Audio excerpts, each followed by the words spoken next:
trying to understand what is our mission upon this earth. Make it pretty here. We have to understand what is our mission upon this earth. You know, it'd be nice if we came down here with an instruction manual. Wouldn't that be nice? Yep. If you knew A, that you're on a mission, B, You have an instruction. where? It's called the Torah. Tazai. Oh, Tazai. You know, the first words we teach our children. The first words we teach our children.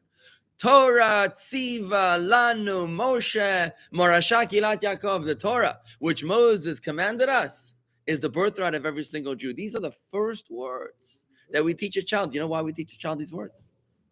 So that you should know this is your instruction manual. Now, sometimes we don't make the connection. You know, we go to Hebrew school, we get a bar mitzvah, we dismiss it as some sort of a religious idiosyncrasy, as some sort of a weird optional elective for those who can afford to go to Hebrew school or something. Yeah. But really, this is life. And we've got it backward. You know, there's a great story of Diamond Island. You ever heard of the story of Diamond Island? Yeah. You know the story. Okay, I'll tell it to you in brief. Sure. Diamond Island is the story of a schlemazel who couldn't make a living. You know, when he went into hats, everybody stopped wearing hats. Did you write to me about this recently? Yeah. What did you Yeah, say? my father. What did you say? What was the words you used? You gave good examples on that. You said if he went into candles, then That people stop using candles. then everybody went electric. If you went into electric, then everybody went green, right? Right. There was that kind of a guy. Couldn't make a penny. So he reads one day an ad in the newspaper. It says Diamond Island. The ship is going to Diamond Island, and he gets excited. He tells his wife Yente. He says, Yente, look, there's a ship, a cruise to Diamond Island. We'll be rich. I think this is my lucky break. I feel it in my gut. She says, Maishallah, if you feel it, then go. He buys a ticket. He gets on the ship, and true to his gut instinct, as he gets close to the island, he sees the beach is glistening with diamonds. Amazing. The beach is glistening with diamonds. He gets out there. As soon as the ship gets near the shore, he jumps off the ship. He swims all the way to the beach, and he fills his pockets up with the diamonds. It's really diamonds. It's amazing.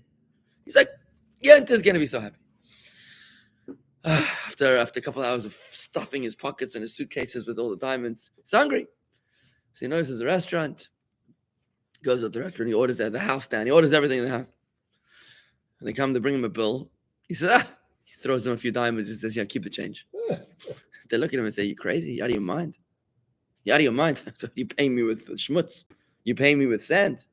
You're going to pay us with currency. What do you mean? He's like, what's the currency here? He says, here. The waiter says, yeah, the currency is chicken schmaltz. Here, the currency is chicken schmaltz. That's how you pay. You owe this amount of chicken schmaltz. So now he gets all worried. How am I going to pay the chicken schmaltz? They send him to the back, and he works off his bill for the next week.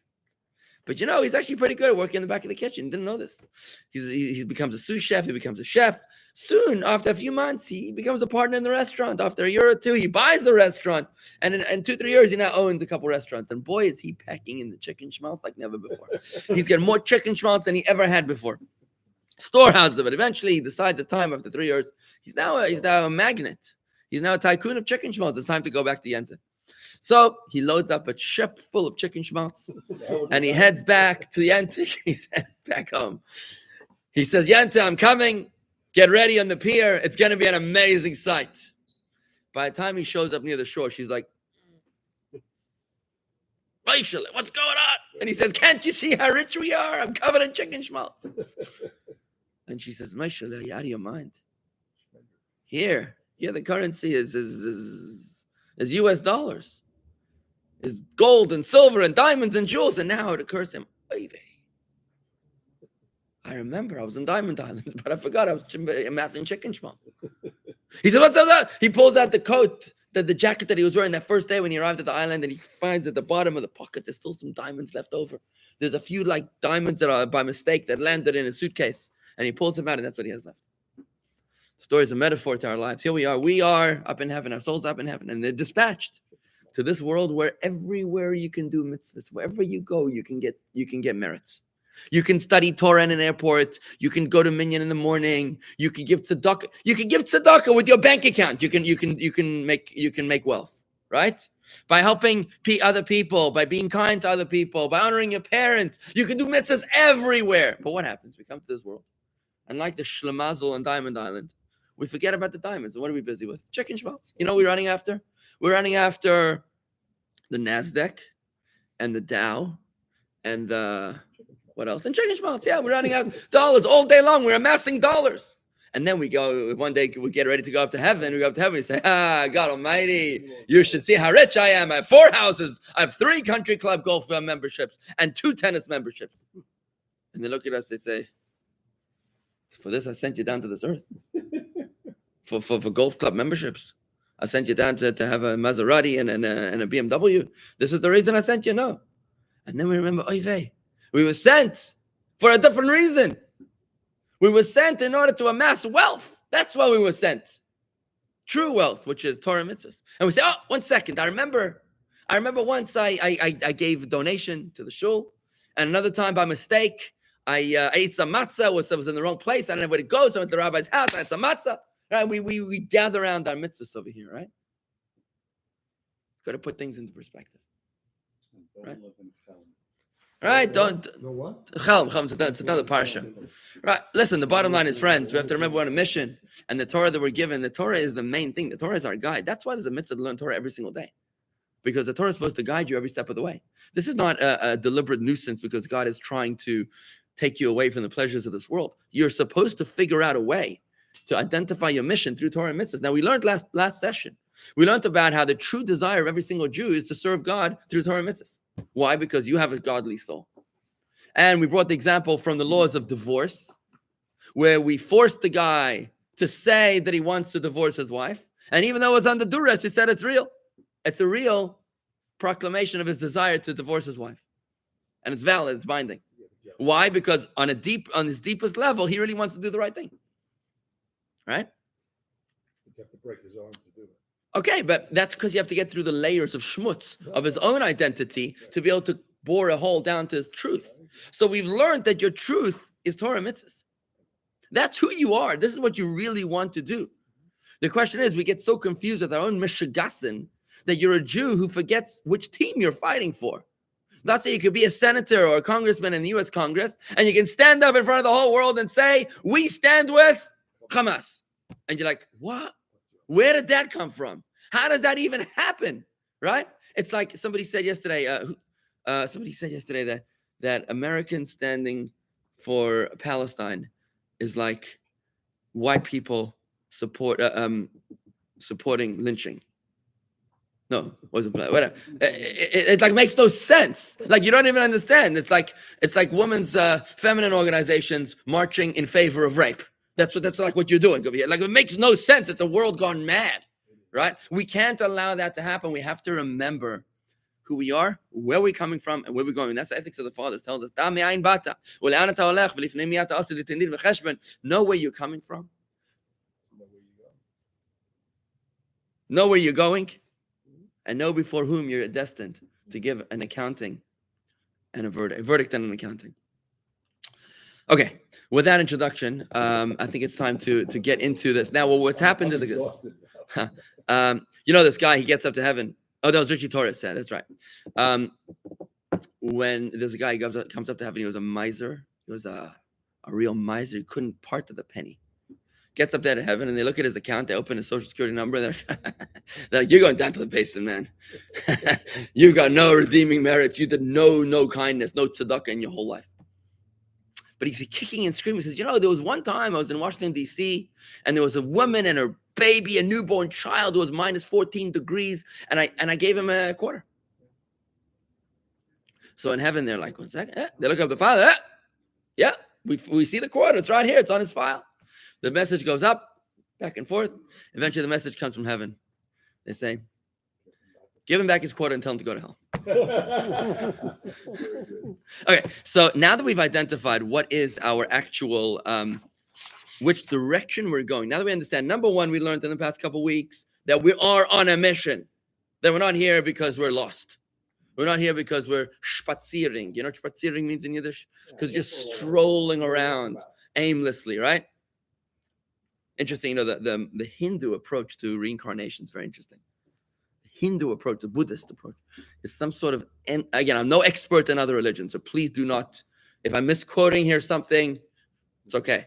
But from what I've heard, it's some sort of endless recycling process, where the dead come back to this earth in some sort of an endless recycling, which is all stressful in my opinion, because you keep on coming back. It's like a revolving door, right? But in Yiddishkeit, the purpose is to finish a mission.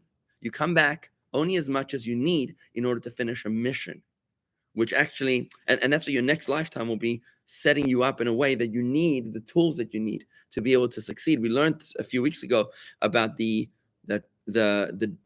carriage driver and the wealthy man who made a mistake, and they each one did the other one's job, and they needed to come back to this earth in that same form as the wagon driver and as the wealthy man in order to fulfill the mitzvahs that they were destined to do. So if you came back to this earth rich or poor, normal or struggling with issues, it's not because God hates you.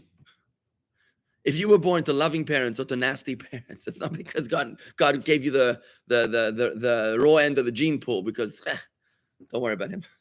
The reason is because that's your mission.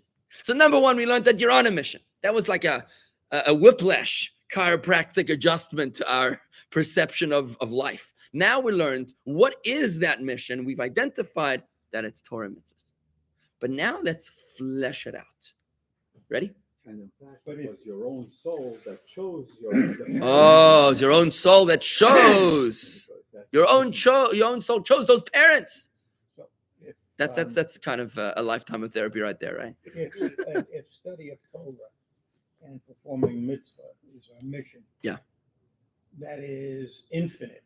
So does anybody ever complete their mission? Whoa. Why do you say it's infinite? Well, you can study Torah forever. There's nothing you can do that's infinite. I'm sorry. And you never quote fully master. Oh, okay, fine. All right, fine. No, good point. Okay, fine. So it says in Ethics of the Fathers, which I highly recommend you read. Ethics of the Fathers. Ethics of the Fathers. Ethics of the Fathers. It's Pirkei Avot. It's highly recommended reading. It's in the prayer book over here. You can find it if anybody wants to write this down. It's printed on page. No, it's in here. Page 271. Page 271 in Ethics of the Fathers. Is Ethics of the Fathers 271 in this book, and it's very, very beautiful. Very beautiful reading. Great stuff. I'm trying to find this particular one. That's what I'm looking for. Said Rabbi Tarfon.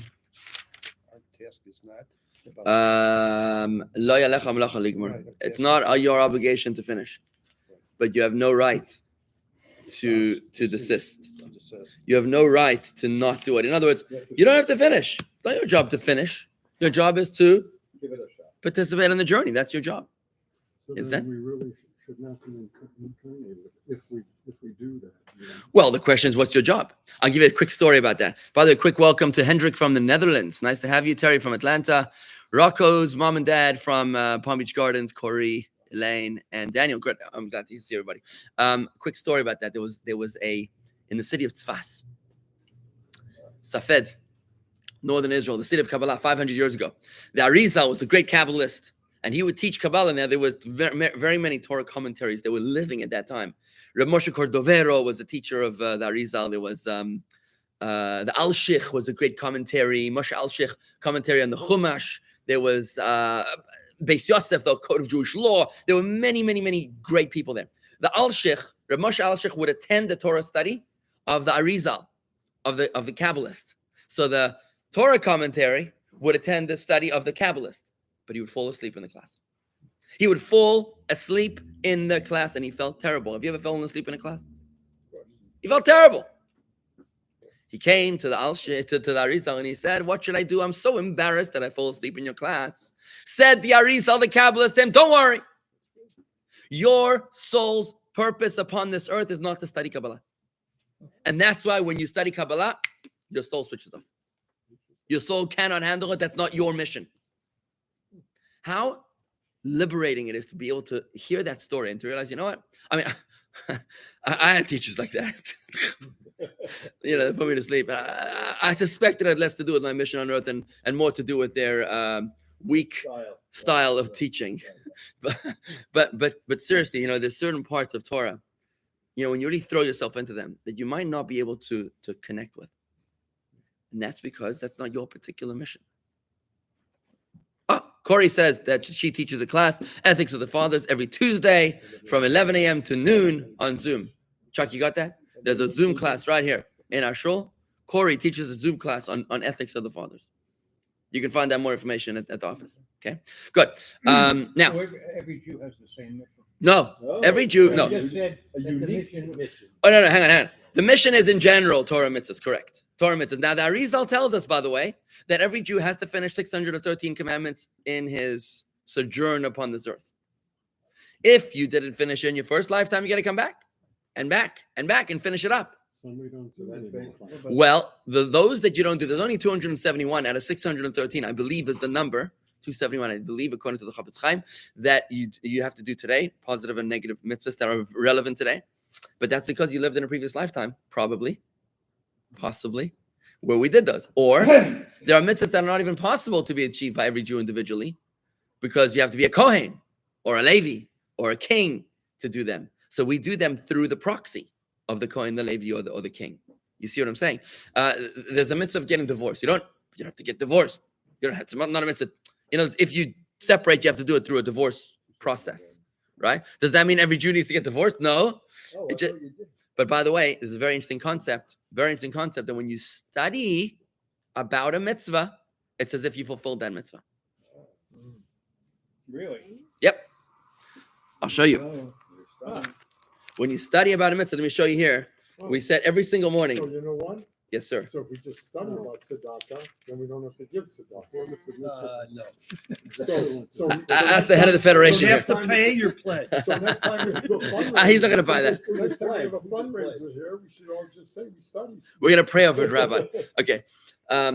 Okay, so here's what it says. The prayer we say just before we begin the morning service in Shul, page 22 of the service. Master of the worlds, you have commanded us to offer the daily sacrifice at its appointed time and to burn the incense offering at its proper time, with the Kohanim officiating, the Levim chanting, and the Israelites attending the service. Now, through our sins, the Beis HaMikdash, the holy temple, is destroyed.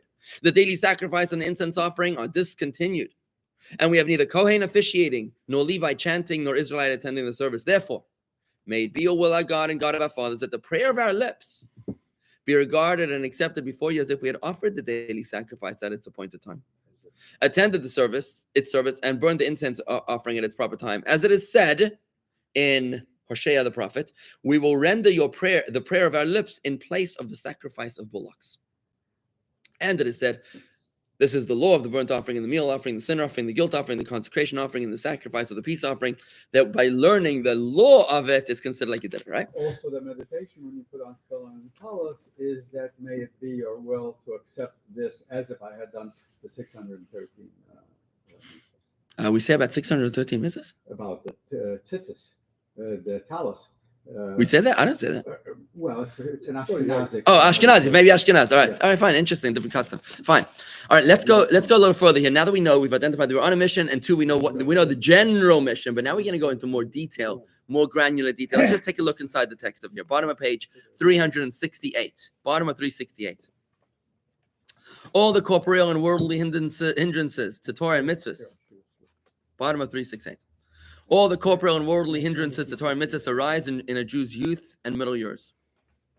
So God deliberately gives you obstacles to stop you from fulfilling your mission. He'll deliberately make it difficult for you to study Torah and to do mitzvahs, because that's your mission. When something's not your mission, nobody's going to try to block you.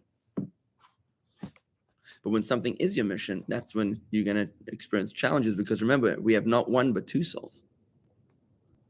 So this is a foundational concept from Tanya that teaches us that when you experience challenges in your life, don't be disheartened and say, oh, maybe I'm not meant to do that. On the contrary, say, because I have two souls. What happens when one fighter in the ring begins to fight stronger? The other doesn't say, okay, kill me. He doesn't say that. He matches up to strength, right? So when your godly soul is being strengthened, guess what happens to your animal soul? Rises up to the challenge, right? And your animal soul's mission, your Yetzei Hara, your evil inclination's mission, is to mislead you away from your purpose. So if you take a moment to meditate on the challenges in your life, think about the things where you have obstacles. Those are clues as to what your mission is. Your obstacles are clues as to what your mission is. So some people have no problem donating huge sums to charity. But when it comes to honoring their parents, they'd rather write $1 million to charity than honor their parents. Can't do it. They don't want to do it. It's too painful. Maybe that's your mission. Another person will go to shul 3 times a day, no problem. But if you ask him for $18 for charity, the guy would rather bury himself. Right? Can't part with 10 cents. Not even a pledge. Right, not even a pledge. Pledges. Right? Why is that? Because maybe that's his mission, is to give tzedakah. So this now is starting to answer your question, Chuck. Now that we know Torah mitzvahs in general, but which mitzvah? Which mitzvah? Which part of Torah? So we saw the story of the Arizal student, the Alshich, that he was falling asleep. Okay, that wasn't his mission. Isn't there an exception to that? Like what? What's the exception? Instead of honoring your parents, write that check for $1 million to about a Palm Beach garden. Well, you could try that. You know, you remind me, Rebelville. You remind me that maybe there's an exception. That the guy comes to the rabbi and he says, "Rabbi, I want my dog to be Jewish. Can you make my dog a Jew?" So the rabbi says, "Listen, I'm really sorry, we don't do that." Rabbi, please, you don't understand. The dog is a member of a family. I can't do this. I can't live with a non-Jewish dog. I need my dog. And the rabbi's pushing him off and off and off. Eventually he says, "Okay, I'll just take my $50,000 donation somewhere else." You didn't tell me that your dog's parents were Jewish. Anyways, we don't roll like that. Sorry about that. Yeah, that's just a joke. That's a good This is one. not real, folks. Yes, it is. It's real. You want it to be real. You can't buy off the rabbi. Sorry, not happening. Okay. By the way, the Rebbe was very against. The Rebbe was very against having elections for the chief rabbis of Israel, because the Rebbe didn't want the chief rabbis would need to have popular votes.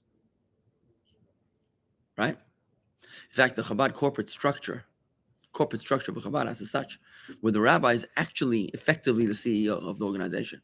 So nobody can wave a checkbook in his face and say, "Well, if you don't do this, then we're firing you. If you don't do that," because you need to have a situation where the spiritual leader is also not subject to the threats of people that have a lesser spiritual sensitivity.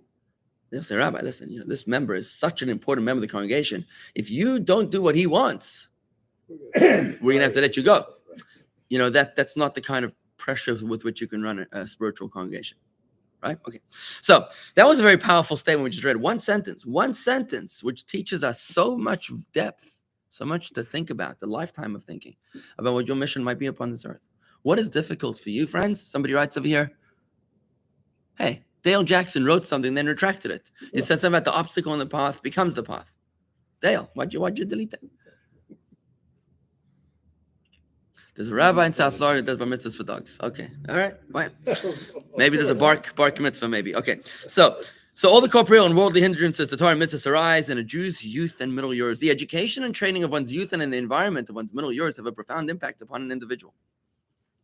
When one has a proper Jewish education wherein the teacher implants a belief in God and a love of his Torah and mitzvahs, and when one spends his middle years in a God-fearing environment, then the desire for Torah, mitzvahs, and good character traits become manifest. However, when one's education is not according to the code of Jewish law, and awareness of the Torah's sanctity and respect for mitzvahs is lacking, a person is drawn to a non-religious environment. However, as one becomes older, one generally becomes better. People are like wine, they become better with age. The vast majority of those who had a proper Jewish education and lived a wholesome life in their early years take great joy in establishing and promulgating a truly Jewish environment later in life. Now, the Alter Rebbe states in his Chassidic Discourses that every Jew possesses the ability to flourish in the service of God. The Baal Shem Tov says, and now that's an interesting statement, every single Jew is able to be great at being Jewish. Think about that. Some of us say, "I'll never be a good Jew." No way I'll ever be a good Jew, right? How many times have you heard people say that? There's no way, I'm hopeless in the spiritual Jewish scene. The Alter Rebbe says, I believe in you. He says every single Jew has the ability to become great, flourish in the service of God. Why is that? Because you are a piece of God. You just don't know it, right? More common is them saying that I'm a secular Jew. I'm an American. What is a secular Jew? What is that? Good question. A secular Jew is a paradox. I'm an unholy piece of God. What does that mean? I'm a regular, ordinary piece of God. I'm not a special piece of God. Recognize how common that is. It's a misconception. It's a paradox. Even in Israel, throughout Israel, you have so many secular Jews. So we call them back in South Africa, which I'm not very proud of these days. We call them the non-observant Orthodox. Guys, we got to put this myth to rest, okay? We got to put this myth to rest that says, well, if I don't keep Shabbos and Tefillin and kosher, therefore I'm a Reformed Jew. Stop that. We're just a non-observant Orthodox. We're all Jews. We all believe in God. We all believe in all the mitzvahs. We just don't do all of them yet. That's it. That's a better way of looking. We just don't do all of them yet. In this incarnation. Key word being yet. What do you mean in this incarnation? You mean today? Maybe you'll start today. Who knows? Right? What's stopping you from starting today? Today you could do one more mitzvah than yesterday. But we identify somehow. We put ourselves in these boxes, in these categories, and pigeonholes. Stop it already. Well, I'm an atheist Jew. What are you talking about? You're just a Jew. You're just a Jew. Every Jew. You believe in God. We're just Jews. We believe in God, in Torah, and in mitzvahs, right? So it's like saying I'm a Reform American. I'm a Reform American. I believe in half the Constitution. I believe in a quarter of the amendments. What are you talking about? You might not do them all. You might not observe them all yet, but just work your way towards there, right? That's the beauty of Chabad, because that's Chabad philosophy. Whereas, what the rabbi is just saying, I agree. it doesn't matter how, quote, reformed you think you are, come on in and get in touch with your Right. roots. How And get in observant you touch are with doesn't matter. who you really are. You're not judging. And they're not judging them. You don't judge. Chabad doesn't change the rules. The rules are the rules. Right. If you don't observe all the rules, Okay. We love you anyways. Well, that's right. You know, And But you're with still reform, Maybe You just move the goalposts. right? Why do you have to move the Right, goalposts? with reform, they're changing the rules. They're saying it's Well, someone else wrote the Torah. no. well, no. Oh, They yes, say oh, you don't yes. have to wear a yarmulke. You can drive on Shabbos. Reform says someone else. You know. Right. Anyways, with that, okay, there's a whole conversation going on over here on YouTube. It's interesting. Somebody's asking an interesting question, which is a little bit unrelated, but I just want to address it because it might be related to my last week's video. Rabbi, this is coming from Bonieki Lakerda. Rabbi, why is writing letters to the Rebbe not communicating to the dead? Quoting a citation from the Bible. Writing letters to the Rebbe. Have you ever written a letter to the Kotel? Right, you put a letter in the wall. Right, have you ever visited the tomb of a deceased person? Why would you visit a tomb of a deceased person? Have you ever visited your deceased great-grandparents? Right? Is that not communicating with the dead? Right? Communicating with the dead is a totally different prohibition, ma'am. That is, assuming that's a ma'am. I don't know, Bonieki. I don't know what. Sorry. I shouldn't have said that. Maybe we should delete that gender identification there. Sorry. Got to be PC in this world, right? But my point is that anytime you visit a deceased person and you're talking to them, what do you think you're doing over there? Right, you're talking to them. My father, I remember when his parents passed away in the Mount of Olives in Israel, he promised. He says whenever possible, he's going to come over and he's going to keep them updated about what's happening in the family. He comes and he talks to his parents, right, in the cemetery. Communicating with the dead, the prohibition of communicating with the dead is having them come to you in a seance where they tell you what to do, as in the biblical story of Samuel the prophet, who was brought back in a seance by the king Saul to bring him back from the dead. That's what's the prohibition. The prohibition is it's not about writing a letter to the soul of a righteous individual. This is something that the Jewish people have been doing since time immemorial. It's nothing Chabad related, right? This is something that we've been doing forever. You know, you visit the tomb of Maimonides. The man died 900 years ago, right? But we still go visit him on pilgrimage, and we talk to him over there. We daven to Hashem. We actually, when you go to the Rebbe, by the way, when you go to the Rebbe's tomb, we're davening to God in this holy place. But we're also asking the Rebbe to advocate on our behalf. That's what we're doing. We're not praying into the Rebbe. That would be idolatry. That's evil. That's nothing kosher. What? Using the merit of a righteous Of course, you're asking the Rebbe, who is our advocate, to God, to pray on our behalf to God. But now I want to say this. You have to understand that life isn't just a physical body. Life is an eternal soul inside of a body. We have a soul, which is a piece of God. That's what we're talking about. That's our true identity, right? The truth of our lives is not our physical body. It's our soul, which is forever. Our body lives for 120 years, hopefully. Our soul is eternal. Right? When somebody passes away, the reason why you visit the tomb, the reason why it's important to bury them according to Jewish law, Kvuras Yisrael, the burial of a Jew, is because their soul stays there forever, right? And therefore, when you go to visit the place of the deceased, you're connecting with their soul. And you're asking them to intercede on your behalf before God Almighty. And there's been countless prayers which have been written long before the Rebbe ever passed away, right? About how we ask the deceased to pray on our behalf. I'm sorry. So somebody was going to say something? You were going to say something? No. Anyways, I'm sorry. There's a little bit of a tangent, but I had to address it.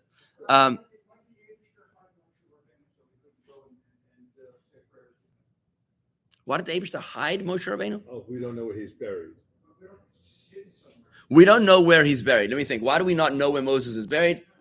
I can't think of the answer right now. Well, so he doesn't have an explanation. There's an explanation, yeah. The explanation is because people would come to him and want to change what God wanted. In other words, the destruction of the temples.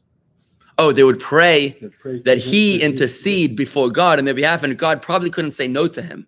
That's an interesting answer that Jan is saying. What you're probably talking about is Jacob, who didn't want to be buried in Egypt, because Jacob knew that since he had ended the famine of the 7 years, he was worried that the Egyptians, the pagans, would turn him into a god, and that's not what he wanted. That makes sense.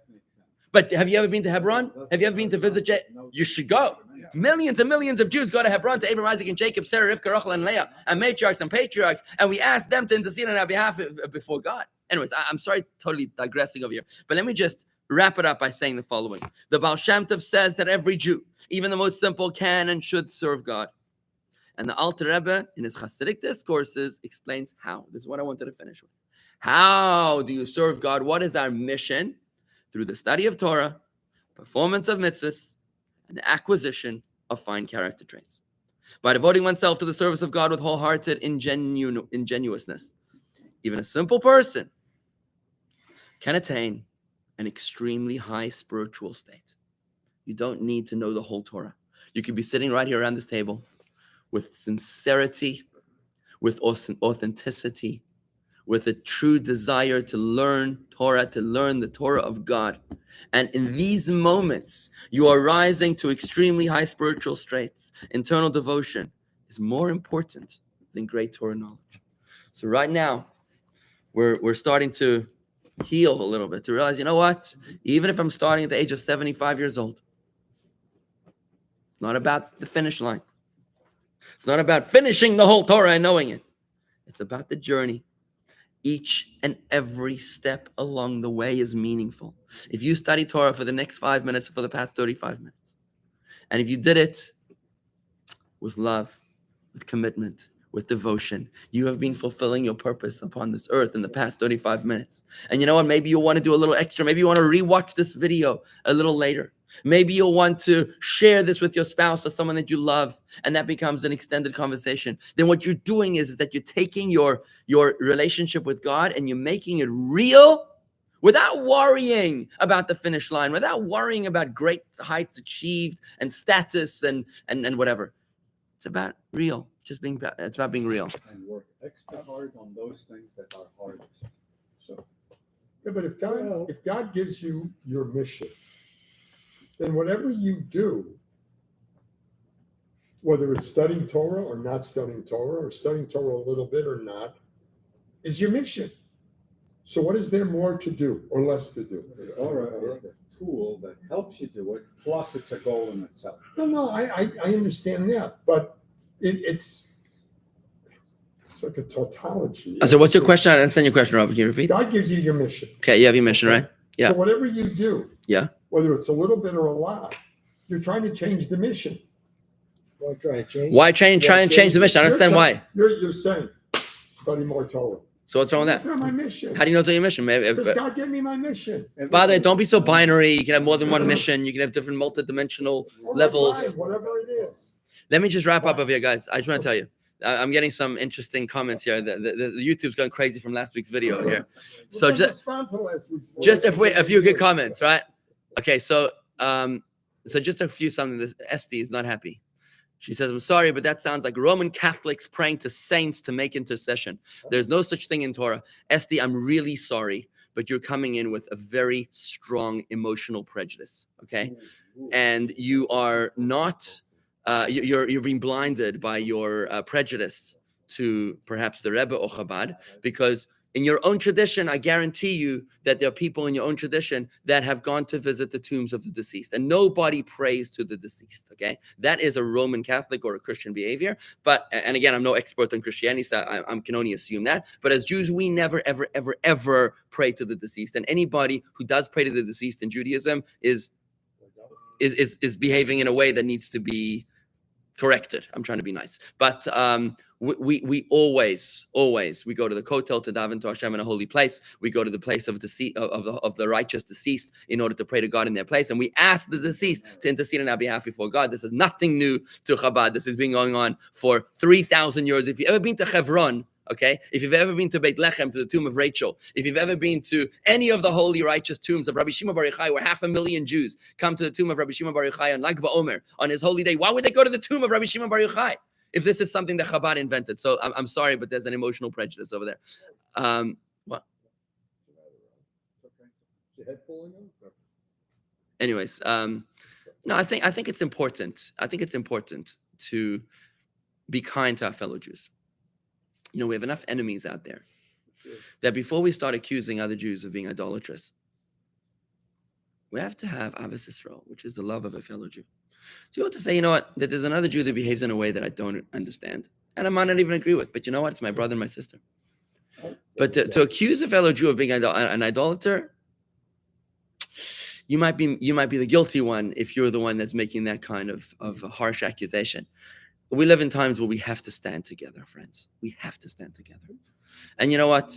Andy mentioned the custom that I'm not familiar with. I didn't say that it's wrong or that's evil. I just said, wow, that's so interesting. It's a different custom that I'm not familiar with, right?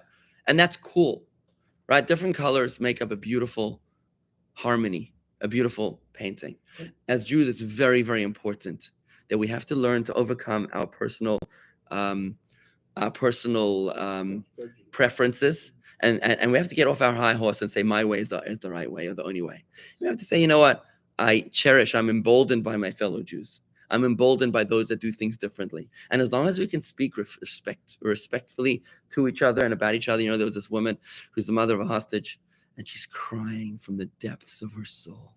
And she says, there's no left. She's Israeli. There's no left, there's no right, there's no religious, there's no secular. We are one nation. The only way we are going to be able to win this war and bring our children home is if we stand united as one. So friends, please, let's stop any desire for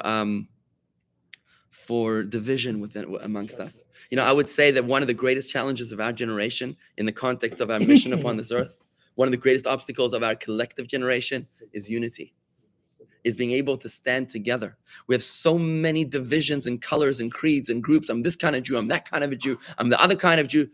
If we could just say, you know what, I'm just a Jew. If we could. Too judgmental. Can I ask you a question?